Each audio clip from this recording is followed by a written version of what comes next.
Saatnya berpetualangan, datang ke Taman Pelangi. Bersama teman-teman semua, yuk kita saling membantu. Aku punya tas berlari dengan si Joko. Bergegaslah ayo berpetualang, saatnya rainbow. Assalamualaikum warahmatullahi wabarakatuh.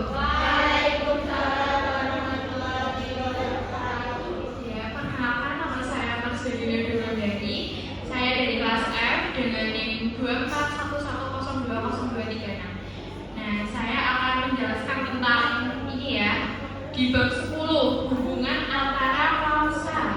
Nah, next. Ayo jangan cerita terus dong. Terus nah, di bab 10 ini tuh ada apa aja sih yang akan dibahas gitu ya. Nah, di bab 10 ini sehari dulu sehari ketutupan. Nah, di bab 10 ini tuh ada hubungan koordinatif, terus ada ciri-ciri sintaksis dan hubungan semantis, terus hubungan penjumlahan, dan yang terakhir ada hubungan perlawanan. Next. Nah, jadi di hubungan antara klausa ini tuh ada kalimat-kalimat apa aja sih gitu ya. Jadi ada 3 kalimat. Nah, yang pertama itu ada kalimat simpleks. Nah, kalimat simpleks ini dalam klausa itu tidak relevan untuk dibahas karena dia itu hanya memiliki satu klausa, sedangkan di klausa itu harus memiliki 2 klausa atau lebih. Nah, jadi simpleks tidak termasuk ini ya klausa ya. Nah, terus di kalimat kompleks dan majemuk ini itu hampir sama, dia tuh memiliki 2 klausa bahkan lebih gitu ya. Nah, ada 3, 4 yang apa? Yang penting itu ada konjungsinya, penghubung ya, kata hubung. Nah, next. Nah, di sini ada hubungan koordinatif. Lanjut. Nah, di hubungan koordinatif ini itu dia tuh memiliki 2 klausa atau lebih, dan dia itu bisa berdiri sendiri, dan dia memiliki kedudukan yang sama, nggak ada yang menonjol-nonjolkan atau yang apa, itu yang setara, intinya sama aja gitu ya. Nah, di sini tuh ada contohnya. Aku mau kasih contoh yang B aja ya. Nah, yang di B ini tuh ada mereka memberi penghuninya hadiah. Nah, di sini tuh ada 2 klausa loh. Kalian tahu di mana? Oh ya, klausa itu tuh kata yang harus memiliki subjek dan predikat. Nah, meskipun ada objek, terus pelengkap dan yang lainnya itu nggak apa-apa, itu hanya tambahan. Tapi kalau di klausa itu harus memiliki kata subjek dan predikat. Jika kata tersebut tidak memiliki subjek dan predikat, berarti itu tidak termasuk hubungan antar klausa koordinatif. Nah, di sini tuh ada contohnya yang B. Mereka memberi penghuninya hadiah. Kata subjeknya mana? Ada yang tahu nggak? Nggak ada ya. Nah, kata subjeknya itu mereka. Kenapa? Kenapa mereka? Karena subjek itu siapa? Siapa yang akan melakukannya? Jadi mereka gitu kan. Mereka kayak dia, gitu, kita, itu subjek. Sedangkan predikatnya mana? Penghuninya ya, pemberi. Karena subjek itu tindakan yang akan dilakukan oleh subjeknya. Dan subjeknya itu akan tindakan yang dia lakukan itu apa? Memberi, gitu kan? Berarti subjek dari kalimat tersebut itu memberi, dan subjek predikatnya itu memberi, subjeknya itu mereka. Nah, di contoh yang ini ada yang mau menjawabnya 3 ya. Nanti aku kasih hadiah. Siapa? Mbak Hana. Mbak Sisil apa Mbak Hana ini yang mau jawabnya? Oh, Mbak Sisil. Oh iya, Mbak Sisil. Mbak Sisil, ini sebutin nama dan ini ya. Terus jawabannya. Perkenalkan, nama saya Sri Teknologi, NANI 18 ketemu 2024. Ini saya akan menjawab pertanyaan atau asli. Bukan pertanyaan ya, ini menjawab contohnya. Contoh buat subjeknya yaitu pengurus dan wanita Kementerian Pendidikan. Nah,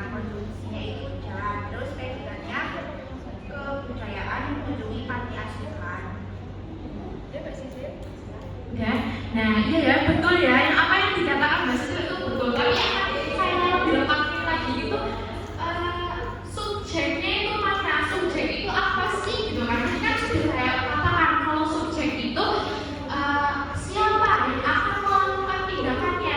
Nah, Mbak Sisil menjawabnya dengan pengurus dharma wanita. Jadi yang akan mengurusin itu tuh berarti siapa?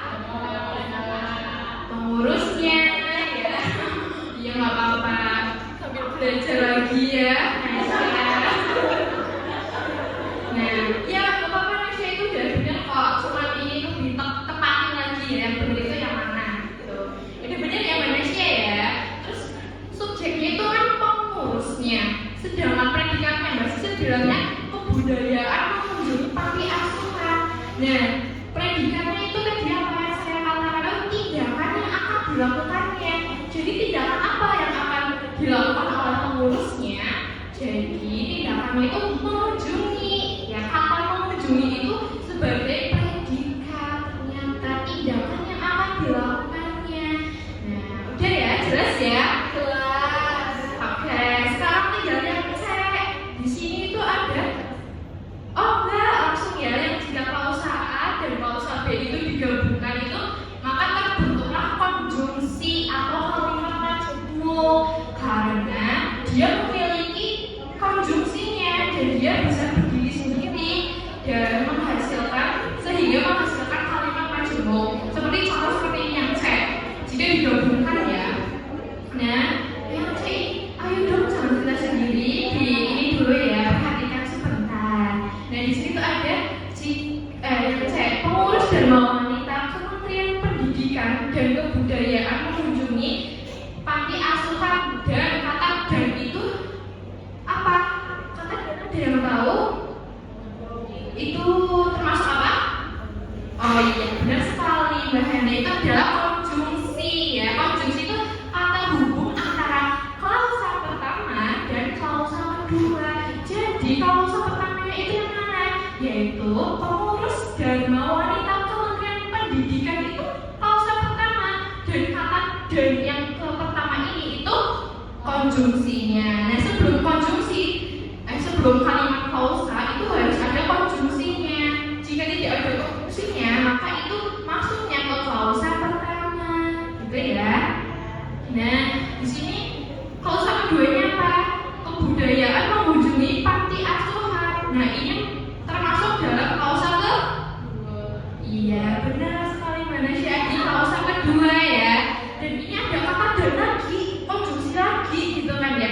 Nggak apa-apa, nanti aku akan kasih tahu apa aja yang bisa dihubungkan dalam konjungsi koordinatif ini tuh apa aja gitu ya. Dan di sini aku pakainya dari semua ya. Tapi kalau kalian mau yang lain juga nggak apa-apa, nanti aku kasih tahu gitu ya. Nah, di sini aku kasih dan lagi sebelum klausa ketiga, yaitu mereka memberinya pembunyinya hadiah, itu termasuk klausa ketiga.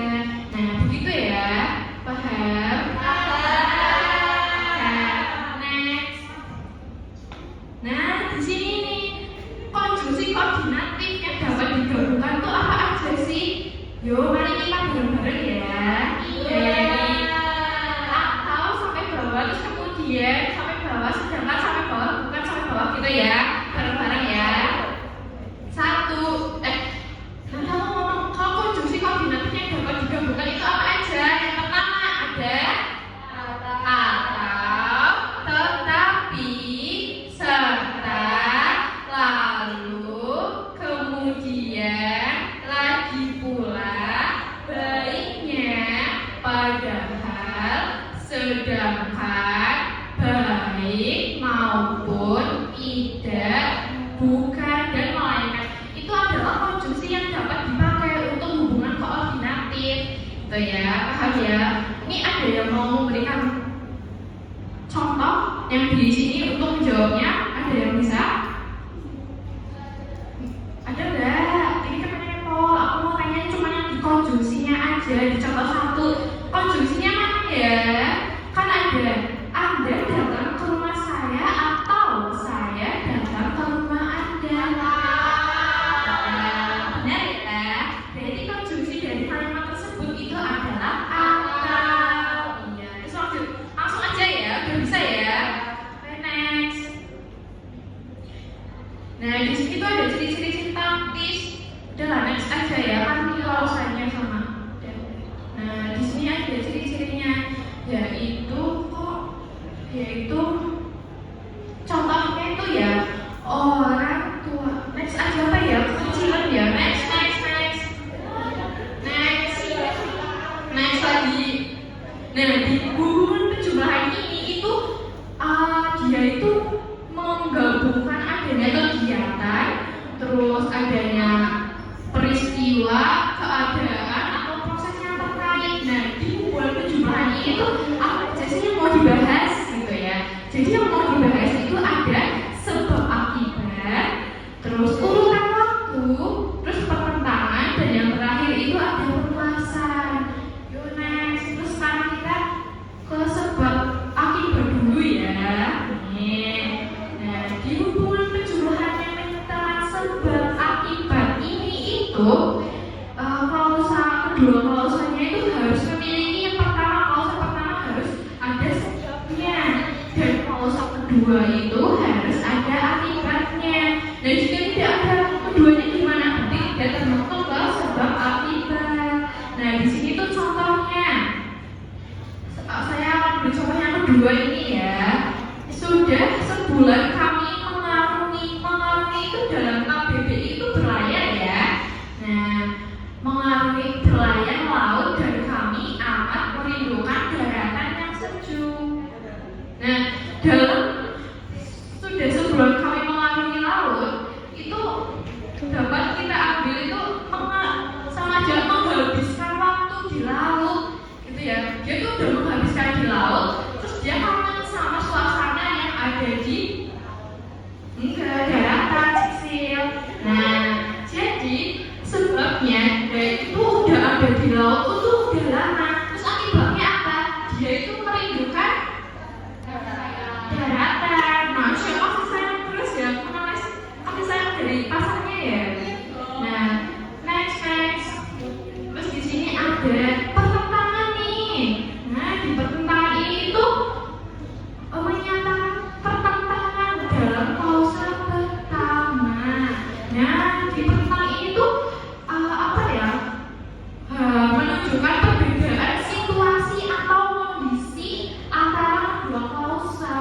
Nah, di situ ada contohnya. Nah, contohnya akan saya contohin di nomor 2 ya. Nah, di sini rambutnya sudah banyak yang putih, padahal itu konjungsi ya. Padahal dia tuh masih muda. Nah, dia tuh menyatakan rambutnya udah tua, tapi dia masih muda sebenarnya. Benar nggak? Jadi dalam itu konteks di rambutnya tuh udah putih, jadi dia mengatakan fisiknya ya. Fisik itu bagian rambutnya ya. Nah, fisiknya itu jadi dia dalam kondisi yang umurnya udah tua, padahal dia tuh menyatakan kalau dia tuh masih muda. Jadi ada pertentangan antara klausa pertama dan klausa kedua. Nah, terus di sini siapa yang mau menjawab contoh nomor 1? Oh iya, Mbak Hana. Ya, silakan. Perkenalkan, nama saya Hanus Prabyani, yang 241020220. Di situ ada kalimat apa? Tolong dibaca.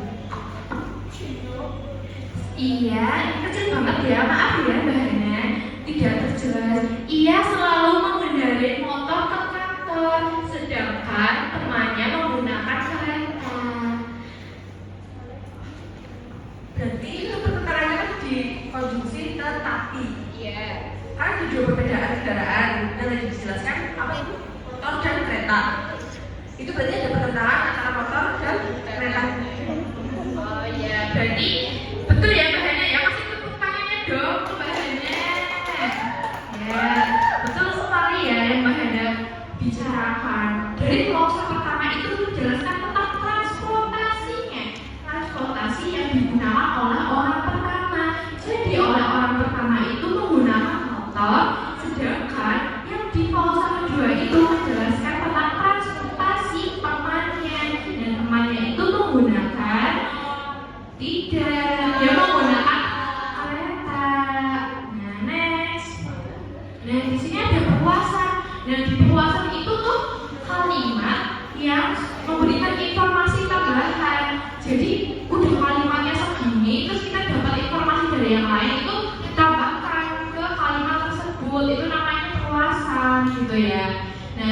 sini itu contohnya sampai saat itu saya kagum akan kemahirannya. Nah misal klausa pertama itu udah segitu aja terus ditambahin dengan adanya perluasan. Perluasan itu berarti tambahan informasi. Jadi diluasin lagi ceritanya gitu ya.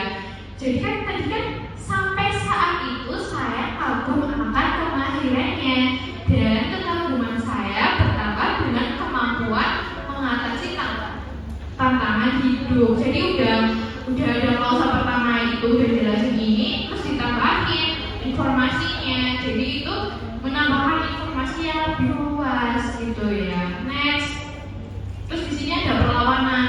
Ini kecil banget ya, kalian udah bisa bahasanya ya. Oh ya maaf ya, besok kalian tak bahasanya lagi.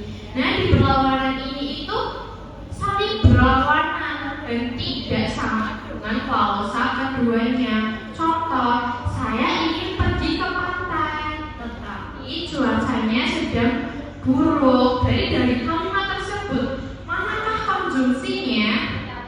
Iya, tetapi ya, betul. Nah, dari perlawanan itu dari kalimat tersebut, perlawanannya itu yang mana? Kata mana yang jadi perlawanannya? Bukan. Berarti perlawanannya itu saya ingin pergi ke pantai, gitu ya. Itu perlawanan. Tetapi konjungsinya cuacanya sedang buruk, itu kenyataannya, gitu. Jadi perlawanannya itu seperti itu ya. Nah, gitu ya. Terus